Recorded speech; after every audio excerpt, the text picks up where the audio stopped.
Amreli fire વિભાગની કાર્યવાહી યથાવત। આજે 150 આસપાસ દુકાન ધરાવતું મીરા આર્કેડ સીલ કરાયું હતું। રાજકોટ અગ્નિકાંડ બાદ અમરેલીમાં ફાયર વિભાગની કાર્યવાહીએ વેગ પકડ્યો છે। સ્કૂલ, સિનેમા, શોપિંગ સેન્ટરો, કોમ્પ્લેક્સ વગેરે ફાયર એનઓસી વગરના બિલ્ડિંગો સીલ કરવાની કાર્યવાહી યથાવત છે। ત્યારે આજે અમરેલીની લાઇબ્રેરી સામે 150 જેટલી દુકાનો અને ઓફિસો ધરાવતું મીરા આર્કેડ નામનું બિલ્ડિંગ ફાયર સેફ્ટીના ધ્યાને લઈને ફાયર ઓફિસર એસસી ગઢવીએ કાર્યવાહી કરતા તમામ દુકાનો સાથે બિલ્ડિંગમાં સીલ કરાયું હતું। ત્યારે ફાયર એનઓસી નહીં ધરાવતા દુકાનદારોમાં ફફડાટ જોવા મળ્યો હતો।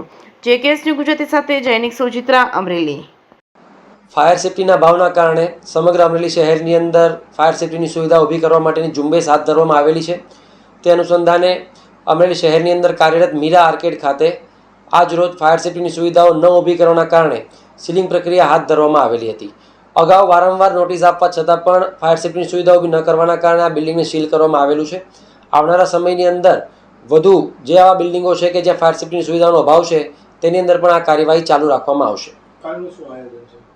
હાલના તબક્કે કાલના આયોજન વિશે એક ફાયરનું એક્ઝિબિશન કરવા જઈ રહ્યા છીએ કે જે એક્ઝિબિશનના માધ્યમથી સમગ્ર અમરેલી શહેરની જનતાની અંદર જાગૃતતા ફેલાય અને આવી જાગૃતતાના કારણે સમગ્ર અમરેલી શહેરની અંદર રહેતા લોકો ફાયર સર્વિસ વિશે, ફાયર એક્સટિંગ્યુશર વિશે અને ફાયરના સાધનો વિશેથી વિસ્તૃત માહિતગાર થાય અને આગ લાગે ત્યારે શું કરવું જોઈએ અને શું ના કરવું જોઈએ આ બાબતનું પૂરતું માર્ગદર્શન પ્રાપ્ત થાય તે અર્થે આવતીકાલે Amreli fire and emergency service વિભાગ દ્વારા એક એક્ઝિબિશન એ ફોરવર્ડ સર્કલ ખાતે સિનિયર સિટીઝન પાર્કની અંદર કરવામાં આવશે।